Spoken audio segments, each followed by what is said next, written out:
Hello and welcome back to the Johnny Gets Cash YouTube channel. Now if you're watching this video, there is a good chance that you've discovered this channel through my series Chop to the Top, which is a very popular series where I started out with a cheap car at £150 and I've been gradually trading my way up towards a supercar. Now this isn't a Chop to the Top episode, but I do want to preface this episode with talking about Chop to the Top. Now if you have been following that series, you'll know at the end of the last episode I had a little over £31,000 to spend on the next car in my journey towards a supercar. Now £31,000 is a lot of money. And as always, I do try and find interesting cars to show you in that process. But what occurred to me was with £31,000 burning a hole in my pocket, I can start having some real fun here. So what I've done is gone out and bought something that I personally have always wanted to own. And I've used the budget from Chop to the Top to do that. That doesn't mean Chop to the Top is over, not at all. I've bought another car which I'll be showing you very soon, so stay tuned. But for today's episode, I want to show you what for me is a personal dream car and a car that the Chop to the Top process has allowed me to go out and buy. So I'm not going to give you too much more waffle. Let's head outside and have a look around what it is that I've bought and what it is that I'm so excited to own and to show you.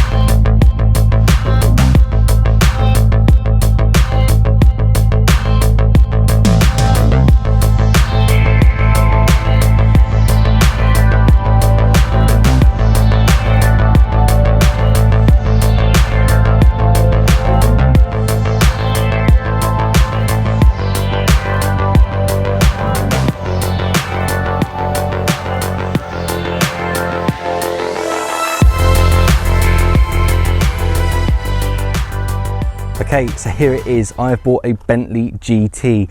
Now I know what you might be thinking, this is a little bit of an old man car, but for me it is a personal dream car. I've always wanted to get my hands on a GT. I absolutely love the styling of these things. Now, as I said, this is not the end of Chop to the Top. This is no way a supercar. This is just a car that I've always wanted, and I'm very fortunate that the budget from Chop to the Top has allowed me to purchase something I've always wanted. So here's what I've done. I've taken a chunk of the money out of Chop to the Top, nothing like the whole amount, and bought this car. I'm going to use this myself for a few months, hence I've got my own number plate on it already. So I'm going to use this as my own car for a little while I'm still using the remainder of the Chop to the Top budget to carry on doing other bits and pieces. Now, on that note, talking about budgets, as I said, I had over £31,000 in the Chop to the Top pot, and I tell you what, I could have bought two of these cars for that money. They are not that expensive. But this one, I didn't exactly steal it. I paid virtually what it was worth. Reason being, I was at auction, I wasn't going to buy this car, but I looked around it, and what I noticed was this thing has got a phenomenal service history of all the stuff that actually matters. The expensive bits have been done properly by Bentley themselves until very recently when it went Bentley Specialist. So that's really good news. But I'll tell you what is wrong with this car. All the little bits and pieces that go wrong on these cars, and there are a lot, anyone who owns one will tell you there's a lot of little hang-on bits that go wrong with these. All those bits and pieces seem to have either been done by a previous owner who had no idea what they were doing, or they'd farmed that work out to someone who had no idea what they were doing. So there was a lot of minor faults that need to be sorted, and there still is. Now I will say, I've been driving this car a little while myself, and I couldn't help myself. I've got itchy fingers, and I have cracked on and started a few of the jobs. I'd have liked to have showed you everything as it arrived. So what I'm going to do is insert some clips of when I first put eyes on the car and I had a bit of a look around it in the auction yard, and I'll show you some of the bits and pieces that were wrong with it. So I'll intersperse those with this video, but I'll show you some of the details now as we're looking around it. So this is a 2005 example, but it's only done 70,000 miles. Now, I think that's very low for the year. I'm very pleased with it. It's also finished in black on black, which is of course a very popular color combination for these cars. So I've got to keep in mind on the resale value of this car. As I say, I will be selling it and pulling the money back out of it to put back into the Chop to the Top pot at some stage. So of course it has to make sense. So a black on black Mulliner spec GT was a very good move for me. I'll show you inside and then I can give you some more details on what it is I've already started doing. A very common fault on these cars is the high level rear brake light failing. I'll talk you through that in a minute, but it's something I've dealt with already. But for that reason, there is no headliner in the car because I had to drop that. But again, that was with good reason. So everything else inside here looks pretty straight. It's all up together, but it's all just a little bit dirty. You know, it's not horrendous, it's just not as good as it could be. The first thing I fixed, because it was really annoying me, this rear cubby was actually broken, and I'll insert a clip of what that looked like before, but that meant taking the center console out and sorting it all out. A little job that I didn't think was worth filming, so I've just cracked on and done that. But the one that I really wanted to sort before using this car too much was the high level rear brake light. Now, if you're not familiar with the Bentley GTs, you won't know this, but this LED strip has the full width of the rear window, and the way Bentley fit this in the factory is to fit this before the rear window. So this has a flange which goes under the window, and so when that fails, which they do regularly, the official quoted price is anything from £3,000 to £5,000 to rectify that. So it means removing this rear glass, budgeting in to break it and get a new one, a new strip at nearly £1,000, and then the labour on top. Well, let me tell you, I've sorted that rear brake light out myself, and it cost me something like 68p in consumable materials. It was a ridiculous fix, but again, I didn't film it because it was when I first got this car and I wanted to get that sorted, so I just cracked on with it. But I'll show you some of the finer details to do with it, and I will of course insert whatever clips I've got. You'll notice there's a bit of breakage on the edge of the strip here. That's because, again, whoever's had this car in the past must have been something of an animal, and when they've tried to pry that light out to fix it or to have a look at it, they didn't look up how to remove it properly and just tried to pry it, I'm assuming, and snap the edge. So that's something I need to deal with. Not a problem for me, it's my bread and butter, I'll sort that. What I've had to do is access the flange, so you can, if you're very careful, cut between the glass and this light to free the light unit itself. But then of course you have to be able to get to inside underneath where the headliner goes. So the wiring for this brake light is just here. So what's happened is there's a very fine ribbon cable which should connect this to the car's wiring. It's a flat ribbon on a 12-volt system, obviously. Now that ribbon over time gets fragile and breaks. That's clearly what the fault is with most of them. That's what's happened here. What I had to do was remove that strip light, cut the back of the light unit, because it's a sealed unit, remember, it's not meant to be serviceable. I cut the back of the unit out with a Dremel. I accessed the little circuit board that's in there. I found the 12-volt positive post and also the negative post, and I've made a 2-wire system from that light. So forget the ribbon cable, I've sacked that off, made a 2-wire system to come out. The 2-wire system gets fed through the bonding that keeps the rear window in, and it comes through here, and there's a Bentley plug inside this foam, which of course had the ribbon receiver on it. Again, cut that off and I've turned that into a 2-wire system, and now that works. So basically it was just the shrink wrap, a little bit of wiring, and just my own time. Again, it's a job I didn't film because I didn't know if it was going to work and I wanted to just get it done. So I've cracked on with that, and that is how we've ended up. As I said, the headliner had to come out to access that wiring. Not a big deal because the headliner itself, another common fault, being a leather headliner, had got very, very saggy and looked very tired. Again, I'll insert some shots now to show you what it actually looked like.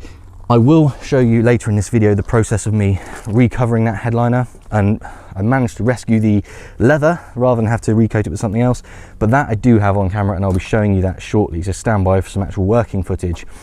Aside from those bits and pieces, it's really just small little bits. There is a little adjusted knob missing from the passenger seat. I've got the knob, but I think I'm gonna have to change this panel. Not a big deal. Another common fault is the micro switch in this seat. When you flip the seat back like this, the computer should know it's locked in position. Those micro switches can fail and the computer system doesn't know the seats are safely locked. So you occasionally get a light on this dash saying the backrest is not locked. It's a £35 part and probably half an hour to fit it. Not a problem, I haven't done that yet, so that'll be coming up.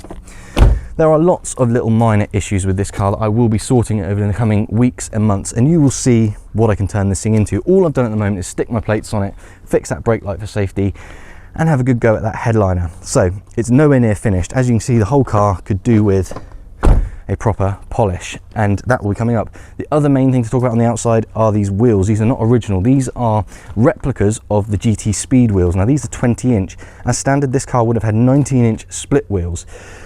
I would ideally like to go back to those standard 19-inch splits, but I'm currently looking for a set. I haven't had too much luck.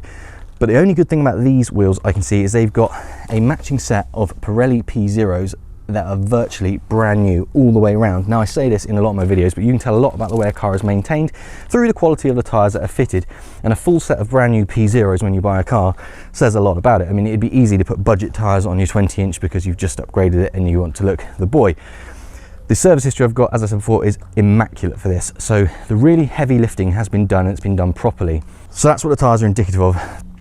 There's not a lot more to show you at this stage. I just want to reiterate that this has been purchased from the Chop to the Top budget, but it is by no means the end goal. This is not a supercar. As the name would suggest, Bentley GT, it's literally a GT car, but it is something I've always wanted, and I'm absolutely over the moon to own one now. So, I did say I didn't spend the whole budget on this car. I really didn't. I had over £31,000 to spend, and I spent less than half to buy this car, which was getting on for its value in the current state.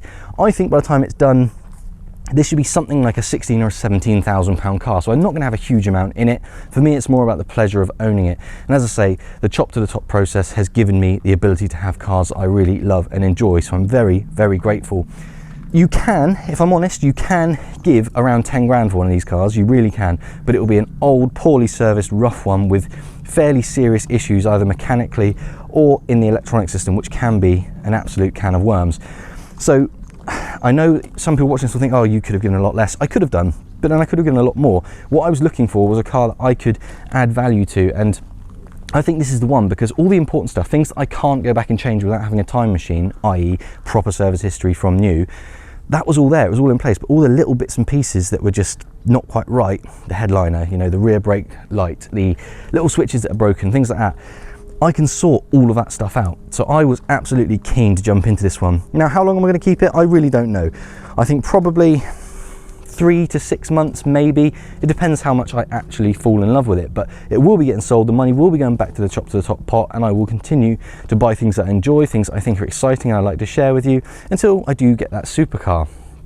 Now, I mentioned I didn't spend all the money. I've got quite a lot left in Chop to the Top still. So I've been out and I've bought something else, which I will be bringing to the channel as the next episode of Chop to the Top. And it's a car that I personally love. In this part of the world, I think it will sell very well.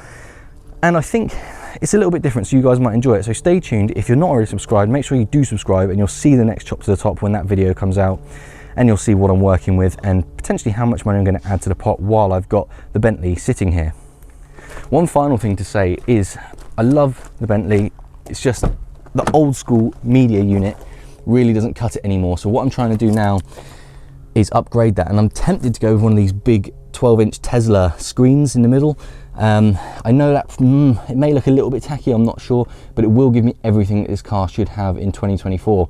So at the moment I'm still playing with my options there. If you've got any ideas what I could do to make this thing a little bit more modern in the ICE area, let me know in the comments, because obviously I'm not an expert on in-car entertainment. All I know is that is old school, and I need to have something that can connect to my phone via Bluetooth for telephone calls and music, but also maps and things like that, because I do travel about a fair bit, and this, being my own car, will be used for that sort of thing. Lastly, the number plate. It's my own plate. It's not an 03 car, it's just a number plate I bought to put on it. Now, I'm not going to prompt you as to what that says. I'd like to think you guys in the comments would know what that is meant to refer to. Please let me know. Do you know what that refers to, or have I bought a really strange plate that just looks like I sell puppies? Anyway, with that all done and spoken about, I'm going to show you the headliner job that I've been doing now, and then the next thing you'll see on the Bentley in a few days or a few weeks is the next few niggly jobs. But for now, let's crack on with that big leather headliner job.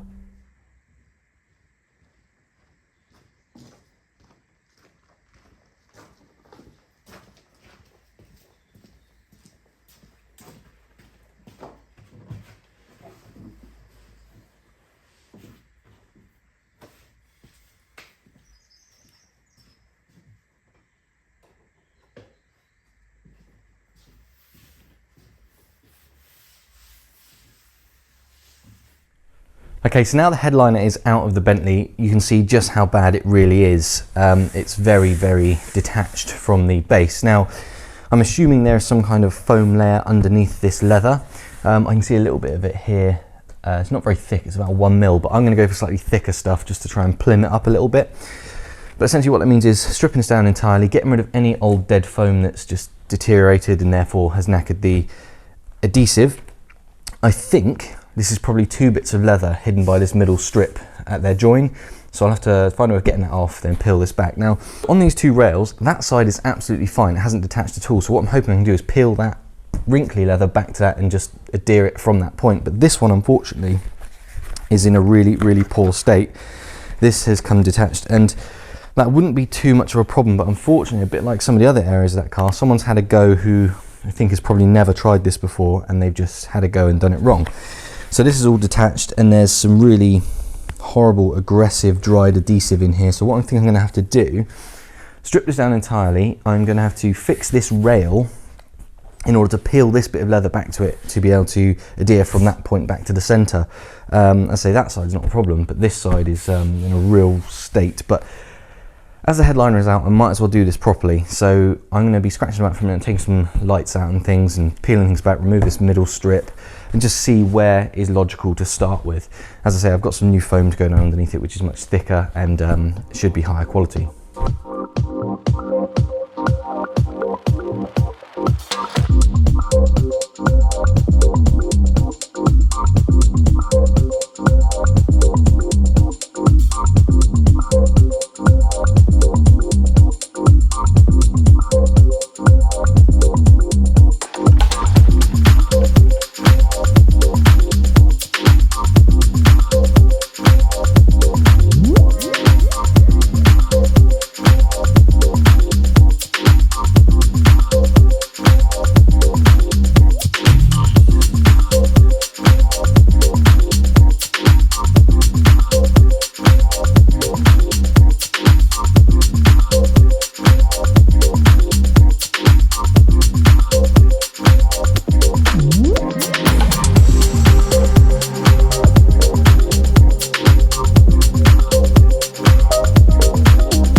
Okay, so a little update for you. I've stripped down what was the better side, and my initial impression is that this has been retrimmed in inverted commas in the past, but really, really poorly.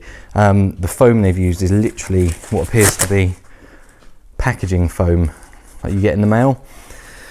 Not the proper stuff at all. So we've got the original headliner, which has been retrimmed poorly. As I said, this is the better side, so the hoop, as it were, didn't look too bad on this side, but what I've opted to do is strip the whole thing back entirely and just start again because it's simply not good enough. So clearly what I've got to do is clean everything up. This is the original Bentley headliner leather. We've got the original backing foam for it, which is good, but it's got this packing foam over the top of it, so that all needs to come off. I have got some fresh scrim foam over here, which I wanted to use. This is 3mm scrim, so that's much better stuff for this. I think what I may end up doing is using the original stuff and the 3mm scrim to pack up the leather, because obviously it's sagged and it's got sort of puckered over time, so I think that extra 3mm of packing behind it with the scrim foam will help to sort of plump it up and look a bit better.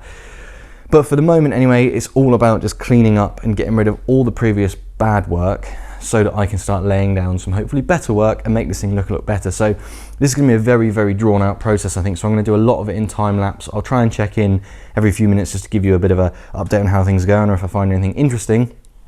But that's the process explained. You can see we've got the basic headliner, we've got the original leather, and we've got some really, really poor workmanship to deal with.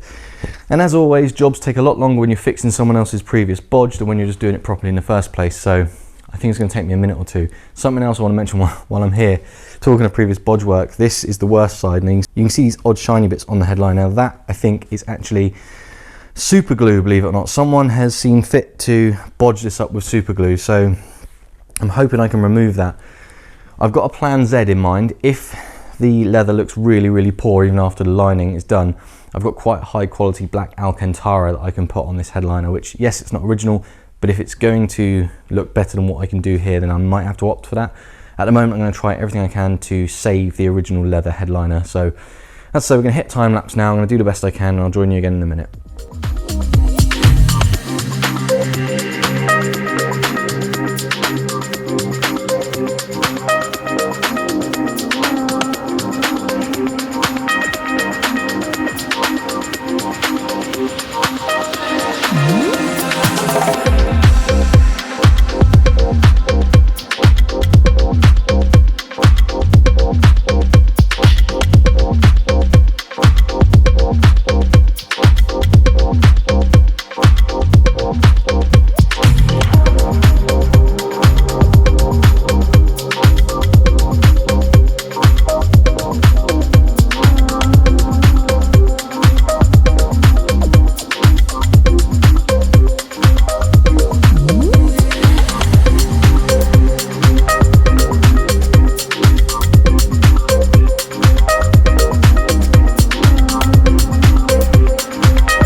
Okay, so that is one side of the headliner done. In case you needed me to clarify, that is the side I've just retrimmed. This one I haven't touched yet.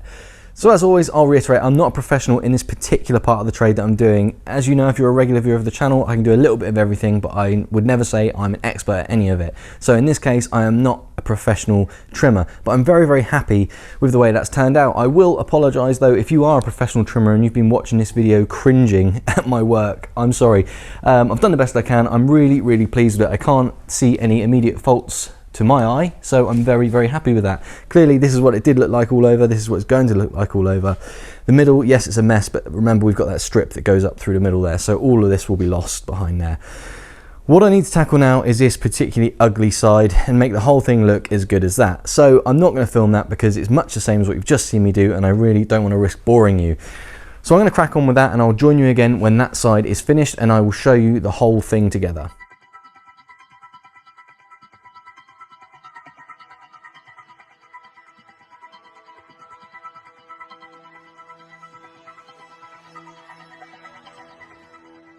Okay, so that is the headliner now finished. The other side did give me a bit of a run around because of the separation between the hoop and the actual headliner itself. All sorted now though, and looking a lot better than it did before.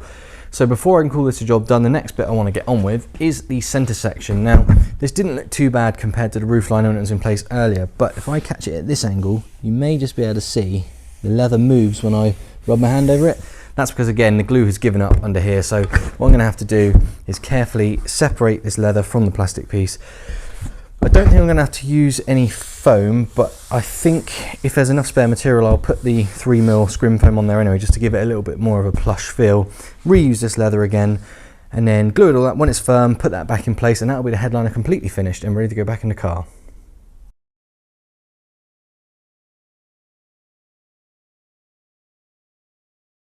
Okay, because the headliner had been messed around with previously, I couldn't show you the original Bentley foam and what causes these headliners to sag in the first place, but this center section, it seems to me, has never been messed around with, so I can show you exactly what goes wrong.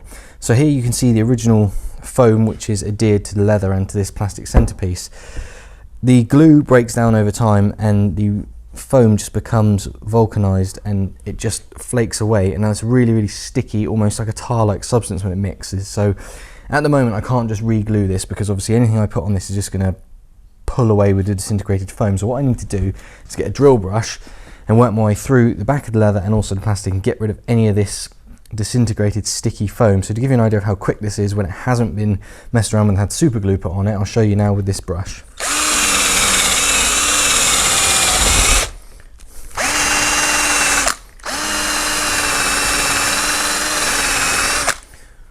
Okay, so you can see it's quite a messy job, but it is quick. Now this leaves a bit of tar, sticky feel to this, so I'm going to have to clean this after I've brushed it anyway to give me the best chance of getting good adhesion.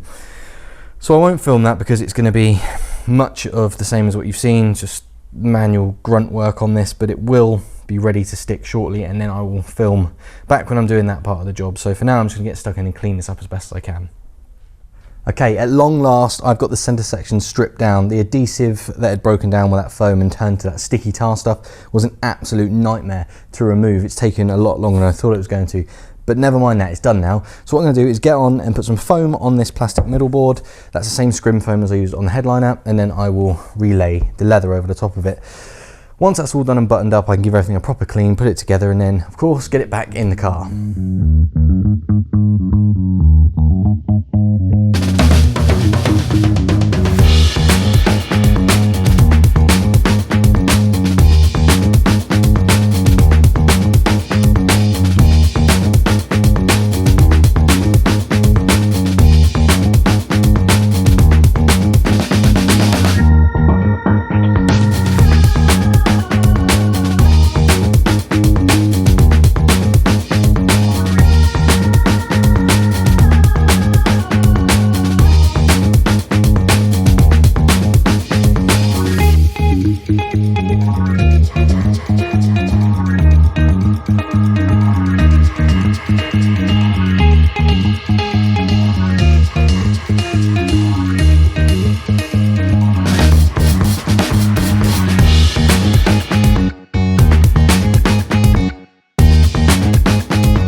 At last, the headliner is now finished and retrimmed. It's ready to go back in the car. I've done a couple of bits. I put those lights back in, and obviously that center section. So it's looking a lot better than it did. It's not wrinkly anymore. Obviously, it's never going to be absolutely perfect here because that's where it was so badly bodged and ripped, and it was just a horrible mess before. But anyway, fortunately, that is at the rear of the car, so that's very rarely going to get seen. Overall, I'm very, very pleased. It was really these main sections that had all bobbled up and sagging that were really upsetting me and making the thing look a lot worse. So now that's sorted, I'm very, very pleased. I'm going to put this back in the car now. That's going to be a bit of a wrestle, so I'll try and time lapse that, and hopefully you'll get a feel for how much of a job it actually is.